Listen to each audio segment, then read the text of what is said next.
We're back and better than ever. Season 3 down the line. Yes. Here we are. Here it is. 3. Season 3. 3 times. February 11th. Repeat. Third time's a We charm. wanted to come back. We're trying not to go on a hiatus this time, unannounced. It might be announced next time. We'll see what happens. The point is, we are back for Season Back. 3. It is Sunday, Back is February here. 11th. We wanted to Sunday. start the show back again before Valentine's Day. Yes, Valentine's Day, the holiday that was made up just for marketers. I don't know. I saw it on the Tim Allen show. It's all right. Well, Let's keep going. That was uncalled for. spoken by single. It's fine. Yeah. We are back. We are very glad to be back. National Single Awareness Day. That's the one. That's it.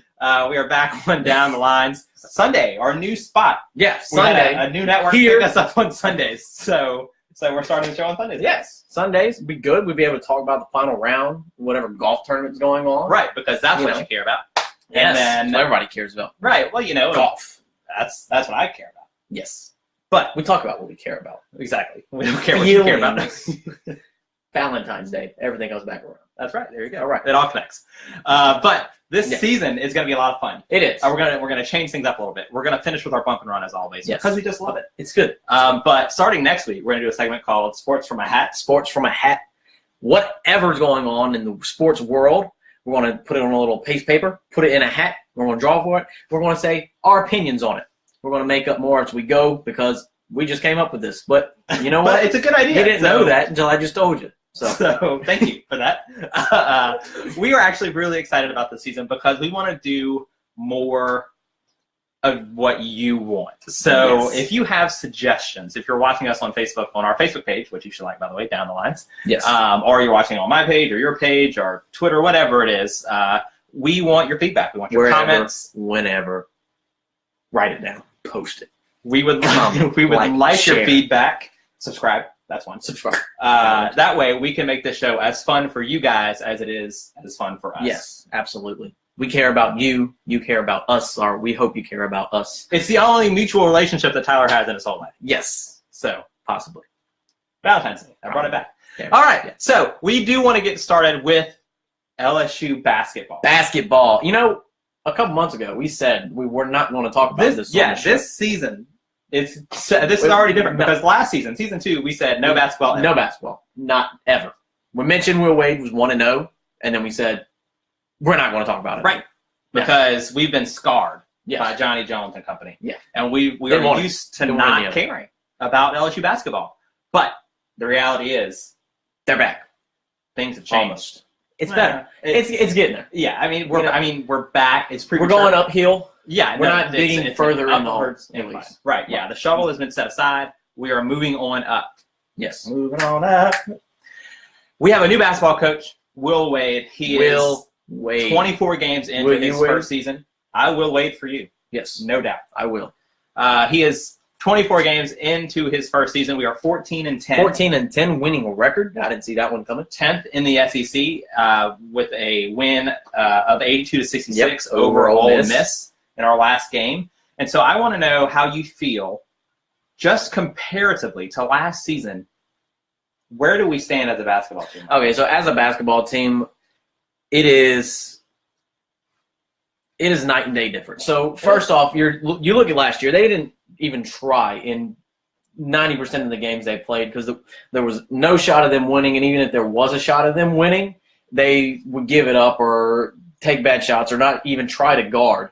And this team now, they are taking what Will Wade is putting into them, and they are giving everything that they have. They're not a very talented team. I will say that.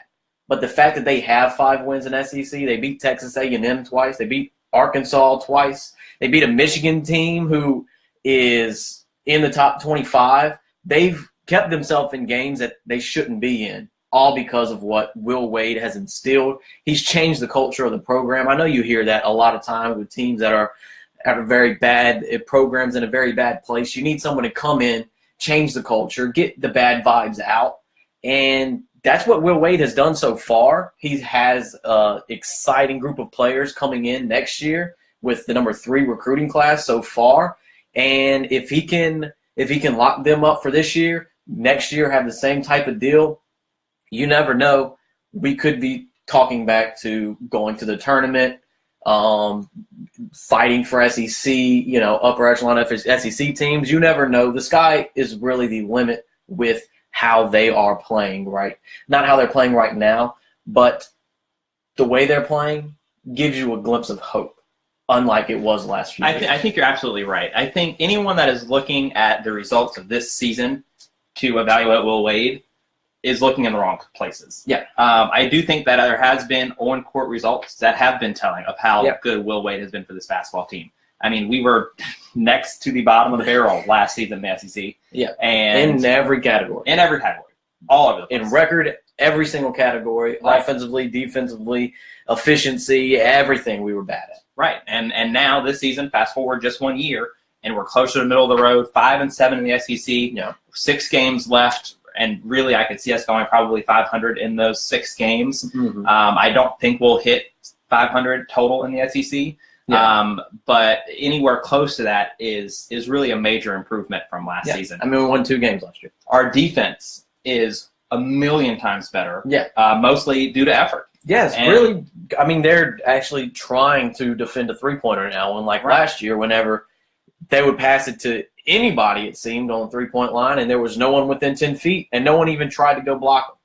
It's an effort that was never there last season. Not at all. And it's an effort that we can absolutely credit to Will Wade and his coaching staff. Yeah. And one way I can tell you that is the case is this last game against Ole Miss. They were winning and they were playing well, but there was one situation where there was a jump ball, like kind of a loose ball that the Tigers didn't really fight for, and Ole Miss took it. Will Wade took a timeout right after that to just tear them apart. As he should. I mean, he just ripped them a new one. They were ahead at that point by a few points, and the game was going well, but just to show you that Will Wade never lets up, he called a timeout, chewed them out, and instilled in them that they play hard every second of the game. Oh, absolutely. And you can tell that the tide is changing for the Tigers because not only are we record-wise improving, but you've mentioned it, the number 3 recruiting class. When in a million years did we think that was going to happen at LSU with the basketball program? Especially not in the last 2 years. Not under John Jones. Not with how the record is and how we're playing, and even with how much better they are playing under Will Wade, we didn't see this coming. Right. We figured we might get Javonte Smart, and with how Will Wade is, he might get one more good player. But having 4 in the top 70 players possibly, that's not anything that you could have even fathomed would happen this year. With the rest of this season, we have 6 games left. Yep. We can make the most of it. There's still an outside chance we get an NIT invitation, which any postseason basketball for the Tigers would be a miracle, in terms of improvement from last year.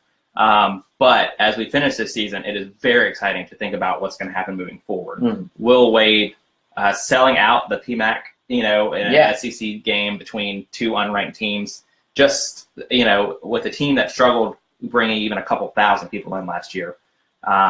Really, really exciting stuff for the Tigers of LSU basketball. Will Wade has the hearts of everyone in Baton Rouge. And I only expect that love to grow stronger. I believe so. I hope he's here for a long, long time and has a very fruitful career as a Tigers head coach. Fruitful. That's a good word. Yeah. Well, we are going to switch now from LSU basketball to LSU baseball. You smell that?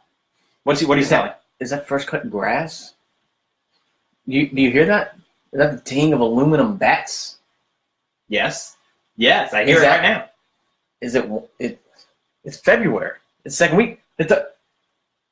We're less than a week away from opening day. It's time. Notre Dame here. In the box. In the box. That's right. It starts this Friday, February 16th. We host Notre Dame for a 3-game series.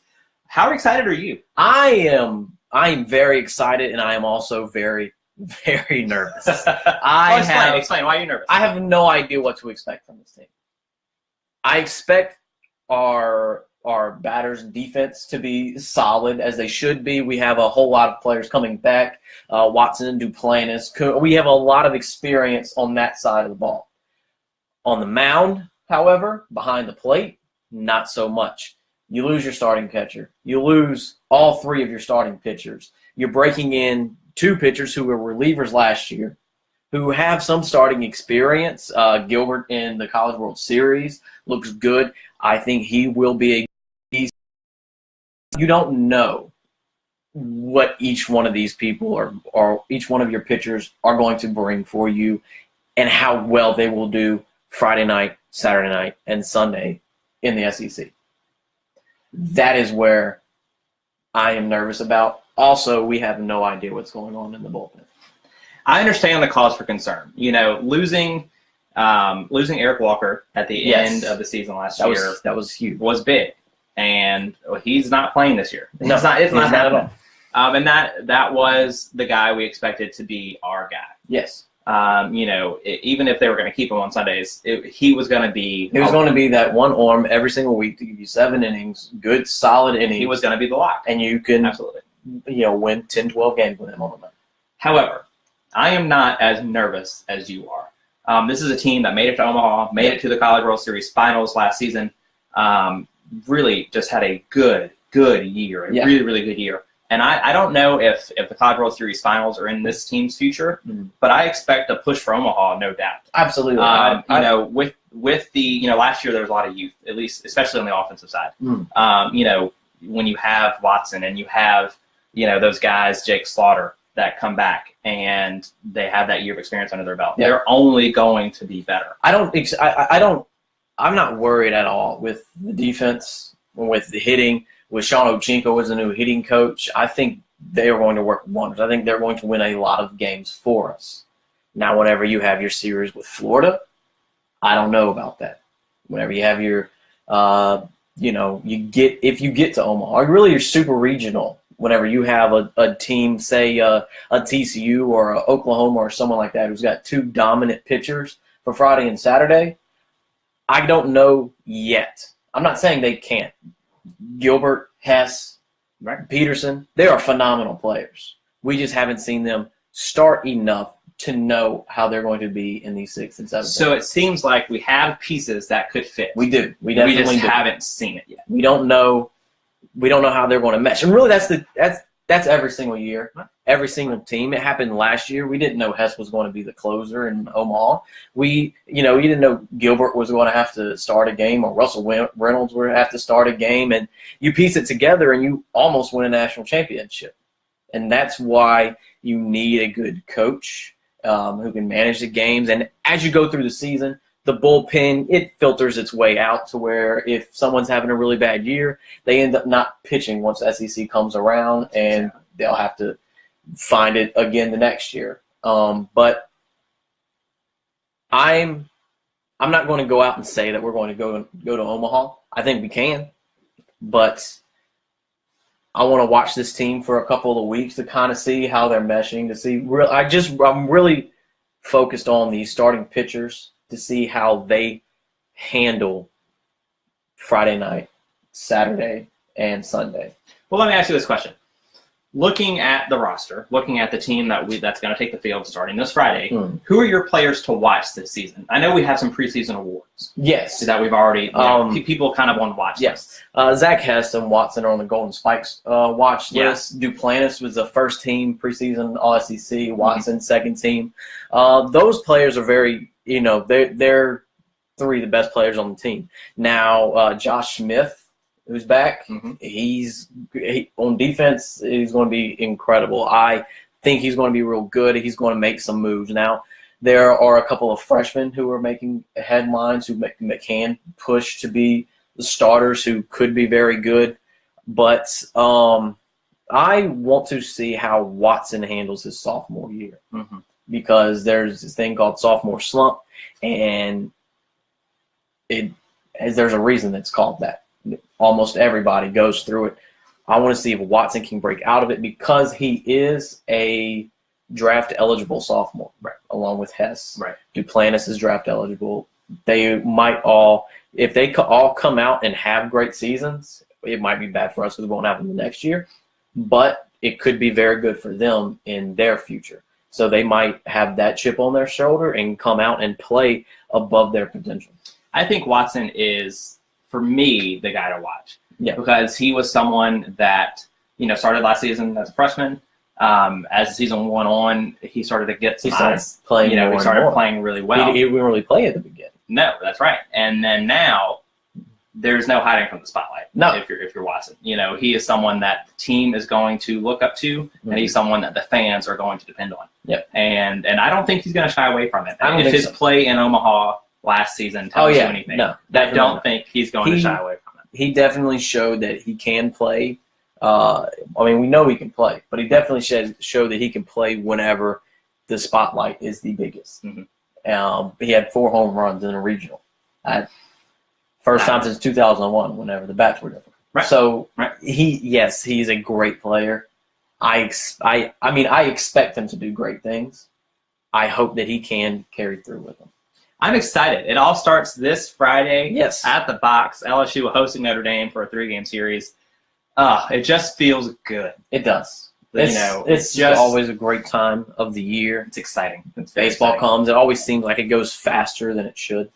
Oh, no doubt. There is no place like Baton Rouge for baseball. No, definitely not. There's nothing like Alex Box Stadium.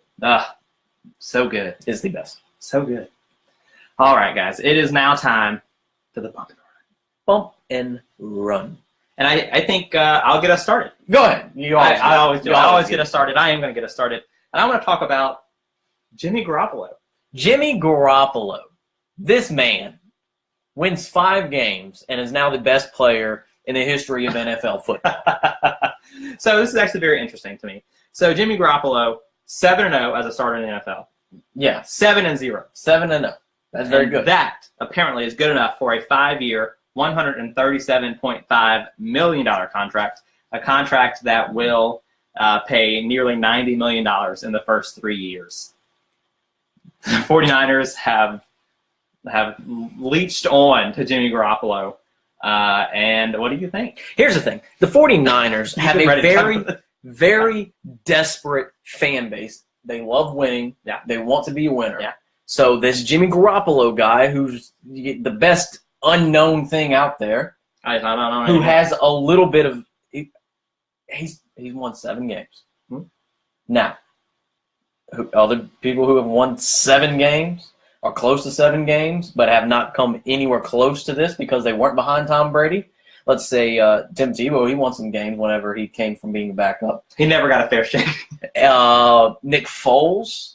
Everyone talks a lot of bad stuff about Nick Foles. What happened with him? I want to talk about him later because I love it. First off, that'll be your bump. He doesn't have he's not getting $28-30 million a year. Now Nick Foles is going to get a paycheck this next season. He better get a paycheck. Going to get a paycheck this next season. Yeah, here's the analogy that I relate with Jimmy Garoppolo. There was another quarterback, a young quarterback, that had about 7 starts when and then he spent most of his early parts of his career behind a veteran quarterback. And when that veteran quarterback moved on, they signed this young quarterback to a huge deal, and it was Aaron Rodgers. He played behind Brett Favre. He was 7. He had 7 starts with Brett Favre still there. He comes out, gets a huge contract, and he did very well for himself and the Packers. He did. So that for me, that's what San Francisco is trying to do. They're trying to duplicate and replicate the Aaron Rodgers deal. And I think that's what's going to happen. I don't know if Jimmy Garoppolo. I don't know if Jimmy Garoppolo is going to be bad. I think Jimmy Garoppolo is good. I mean, he won. What was it? He won 5 games last year with them. Yeah, he won their last. They won their last 5 games. Well, it's a terrible San Francisco team. Let me tell you that. Hey, I was just in San Francisco last week. Where are you? It was a nice city. Get a chance. Go do it. Oh, Alcatraz is there. Yeah, the weather was nice. Yeah, Alcatraz. Alcatraz, super fun. Totally would recommend it. Did you go? Yeah, I totally did. Otherwise, I wouldn't have recommended it. I mean, I wouldn't have known. Not. I didn't know if you drove by and was like, I should go there. Well, I'm going to recommend it to everyone. I mean, I don't know if you can drive. I mean, it's on a. Yeah, but it's out there. I mean, I could have seen it. But when I went over the Golden Gate Bridge, I did see it. Exactly, that's what I'm saying. Like, but then the next day, I got on a ferry, went to it. Right. Very. How was the water? Was it choppy? Yeah, it was pretty choppy, but not bad. How'd they escape? They didn't. There was no successful escape attempts. Okay. Have you not heard about Alcatraz? But there was. What are you talking about?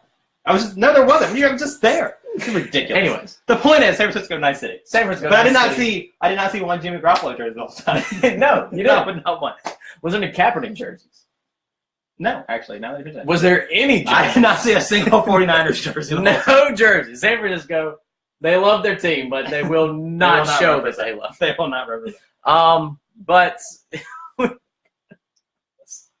Alcatraz. It's good stuff. Actually, it's very interesting. I was in San Francisco, and I got to go inside AT&T Park where the San Francisco Giants play to do an escape room through the stadium. Right. Ton of fun.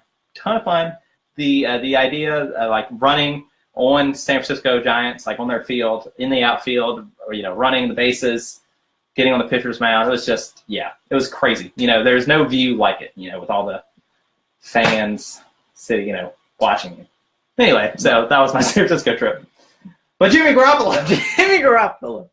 All right. So, actually, I didn't have this written down as a bump and run, but Nick Foles. Yes. What an incredible game he had just a week ago.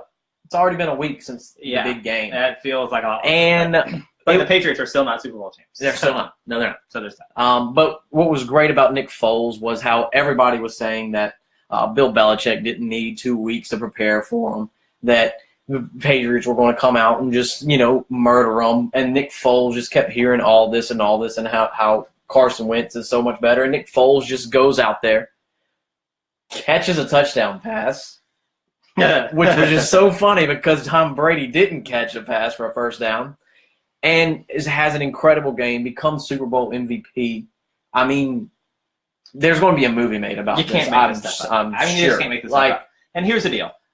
As awesome as Nick Foles' performance was, as cool as the story is, backup quarterback, loses the job in Philadelphia, comes back to Philadelphia to win the Super Bowl after taking over for Carson Wentz, throwing for 373 yards, 4 touchdowns throughout the game. As great as that story is, Nick Foles is a better person. Mm-hmm. He was on SportsCenter with SVP, and Scott Van Pelt asked him, there's that big moment. You remember back to Drew Brees when he won the Super Bowl and had his kids. He had his kid with him, right? Mm-hmm. Well, Nick Foles had his daughter with him when he was lifting the Lombardi Trophy. Yeah. And Scott Van Pelt asked, what do you want your daughter to understand about that moment when she looks back, when she's older? And he said, his response was, how much she meant to me. Because even in that big of a moment, I wanted her next to me. Mm-hmm. That's great. I mean, how can you not root for Nick Foles? He's a great father. That's a great dad. He's a good dad. Nick Foles. I know. Hats off to Nick. I know. That's incredible. MVP. It's amazing. All right, I have one more bump and run. All right, I have one more bump and run, and it's golf related because I know that's what you care about. Golf. So sports. Is it fair to say that you sometimes get bored with 72-hole stroke play tournaments? Yeah. Yeah, it's, the same format every week. Yeah. And you see the same hole over and over again. They show the same people. Like, you don't really watch so much on Thursday and Friday. Right. It's just the Masters. But April. Yeah, you get kind of bored with it until it's, moving day or final day. And it's like, you've now mentioned all 4 rounds. So, but, really, I understand what you're saying. Okay, so the European Tour has made a tournament, in an effort to kind of break up the monotony, and change the format. So they had a tournament this week called the World Super Six in Perth, Australia. Super Six, and it was a very different format for a lot of it, or for some of it. So the first 36 holes, stroke play, just like normal, and there was a cut, just like normal. They cut the field down to 65 players after 36 holes. Then, third round comes, stroke play again. But there's another cut after the third round, and it cuts it down to 24 players. Okay. So you've got 24 players entering the final round on Sunday, but they don't play stroke play. They have a series of 6-hole match play matches. Really? Yeah. And 6-hole match play matches, that narrows it down to 2. They have a 6-hole match play match to determine the winner. Huh. That's very interesting. Yeah, and the players were mic'd up for most of the tournament as well. So it was just another way to kind of engage with the players, and it was a format that was very interesting. It was almost like 2018 format. Almost. I don't even know what that means, but just very, very new. Very okay. Something that is different. They're trying something different, trying something new, trying to get more American viewers possibly. That's what it's about. But I like 2018 format. I like but the tip of the cap. Yeah, I like that. I to like that thought. The European tour. That's a good thing. And from one Super Six to another Super Six hopeful, the LSU that was a gymnastics good team, segue. That was a good segue. The LSU gymnastics rusty at team. all. They are 7-1, 5-0 this year in the SEC. They've gone 27 straight matches with getting 197 points, which, if you don't know much about gymnastics, that's phenomenal.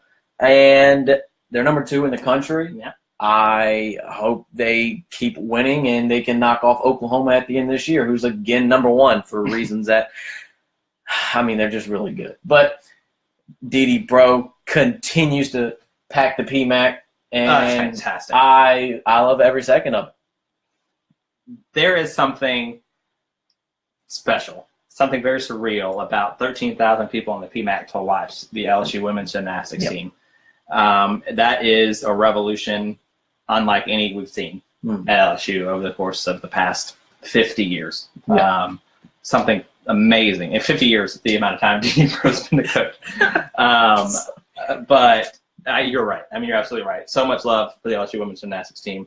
Some real superstars on that team. And, Super Six is down the road. It looks like there's a real chance we're there. Will we knock off Oklahoma? Time will tell. I don't know. But you got to get there first. Absolutely. So super exciting. If you have not gone to a meet yet, you're doing something wrong. Do it. Just do it. They'll turn you away at the door now because they're selling out. Right. It's a thing. Right. No, that is a thing. They haven't sold out a basketball game, but they've sold out their last 3 gymnastics. Well, they did sell out that one because Kentucky was playing.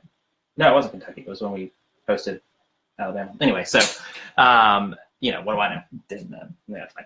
So, any other bump and runs from you, sir? No, that's it. That's it for me, too. So, season 3, down the lines, episode 1, episode number 31 overall in the books. Absolutely. Feeling good. The show where everything's made up and sports don't matter. That's exactly right. That's what our show is. Next week, we'll have sports from a hat. Yep. Super excited about that. Open to any and all suggestions, of course. Yes. We have a ton of fun. We hope you have a ton of fun watching us. Feel free to like our page on Facebook. And these will all be on YouTube as well. Yes. So feel free to subscribe to my page on YouTube. Follow you on Twitter. I'm going to change it. So he's not going to change it. At that boy clean. It will not with change. A D, D-A-T, then B-O-Y. But it's going to be changed. It will be changed. He's actually just going to change it to Dat Boy, B-O-I. That's how you're going to change it. Yeah. And then, of course, you can follow me on Twitter at Spencer Hunt. Yes. But as always, it was a pleasure. It was. It was good to be back. It's good to be back. I hope we weren't as rusty as we were last time. May have seemed. But next time, we'll catch you down the line.